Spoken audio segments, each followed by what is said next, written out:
It doesn't matter where you are in your guitar journey, you can still become the player you always wanted to be. You can practice for hours and the hard stuff still feels impossible. That's because great technique often comes from working on the things most players ignore. Today I'll show you 10 things that will improve your technique, and a few of them are things you'd never expect. But first, what if just a few tweaks could improve your playing faster than you ever thought possible?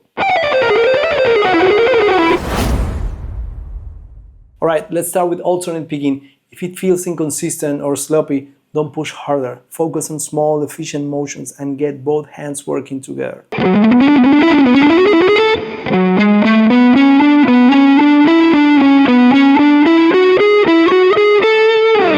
Use the metronome at a slow tempo and aim for perfect timing between pick and frame hand. Every note should sound clean and even.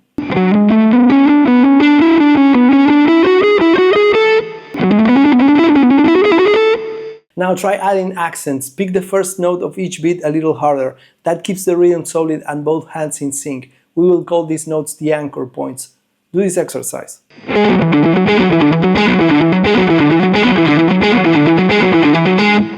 Practice this way, slow, precise and focus on minimizing motion in the picking hand. Watch that hand closely and make sure every note sounds clean. Once it's clean and even at slow speed, then start to raise the tempo.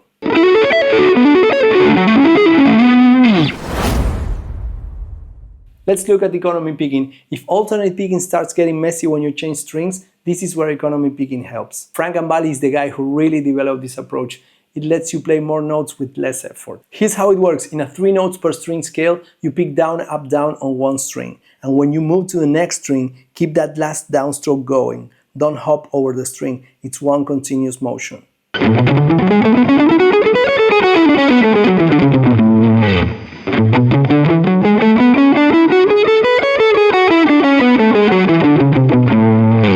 After a downstroke, just let the pick move through to the next string.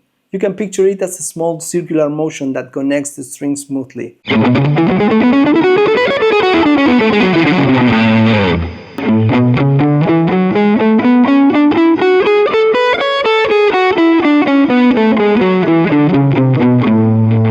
Start trying it on scale runs and small arpeggio fragments. You'll notice that certain phrases, especially 3 note per string shapes, feel much more fluid once you do this. Just make sure every note sounds clean. The goal is smooth, efficient motion, not just speed. Now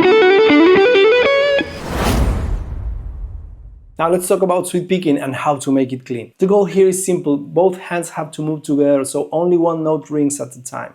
You're moving the pick in one continuous motion across the strings. To get it right, don't chase speed, work on accuracy first. Your frame hand and picking hand need to be completely in sync so you never get overlapping notes. I'll give you a cool exercise that mixes 3 different arpeggio positions.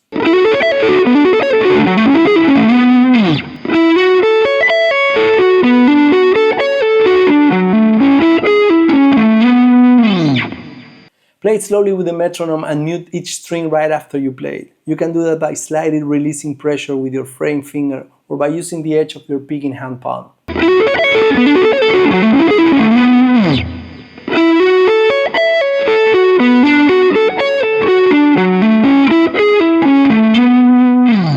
Break the pattern into small parts and make sure every note is clear and separate. Once every note sounds clean and even, then start building speed.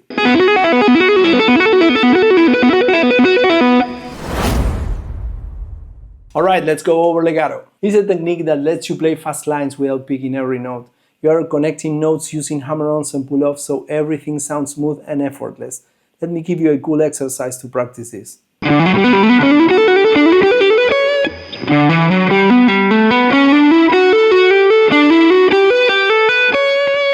Pick only the first note on each string, then hammer and pull the rest. That forces the frame hand to do the work and builds strength and sustain.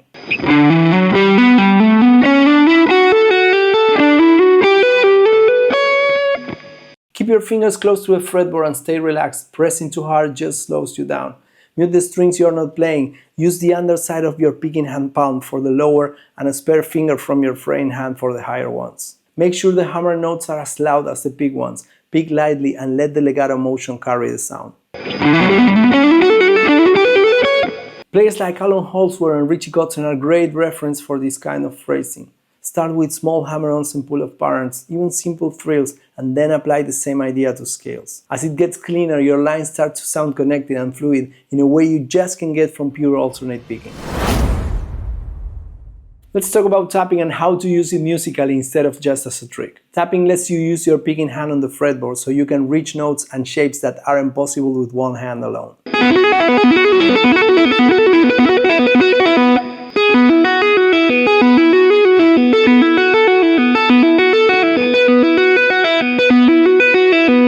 Fret a note with the fretting hand, then tap a higher fret on the same string with the index or middle finger of your picking hand and pull off back to the first note. That gives you those fast repeating trills and wide jumps between notes.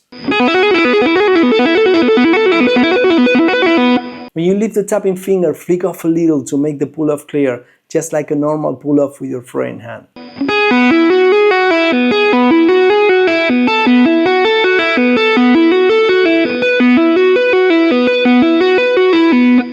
A lot of players like Satriani and Bai hold the pick with the palm and the index so they can tap with the middle finger and switch back to picking instantly. Eddie Van Halen often tap with the index and just tuck the pick for a moment.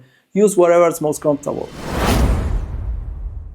To make your lead playing more expressive, focus on bending in tune and developing a consistent vibrato. For bending, the rule is accuracy. Always target the correct pitch. Let me give you a great bending exercise.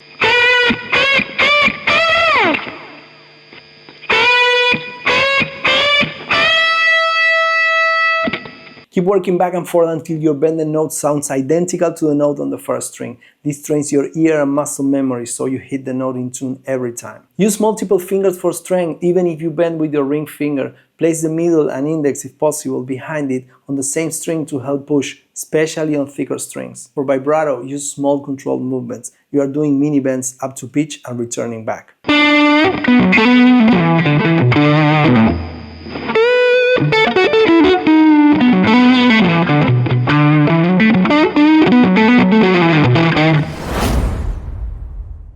To make your solos more intentional, focus on chord tones instead of just running scale patterns. Many players get stuck inside a box and hit random notes that don't connect to the harmony. Targeting the first, the third, the fifth, the seventh of each chord gives every line a clear direction.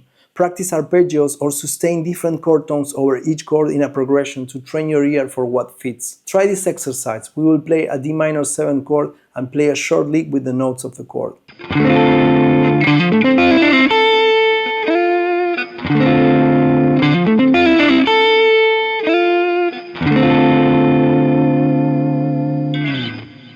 You can hear it in players like Pat Metheny and Robin Ford, whose solos outline the harmony while still sounding melodic. As practice, take a simple chord progression, find the chord tones on the fretboard, and build short licks that land on those notes.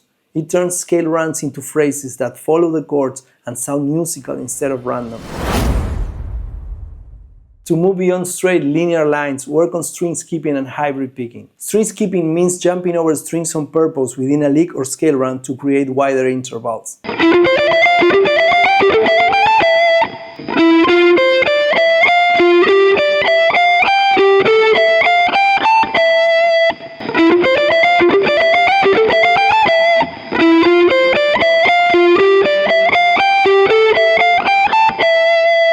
Hybrid picking combines the pick with the free fingers on the picking hand. You pick lower notes and pluck higher ones with the middle ring finger.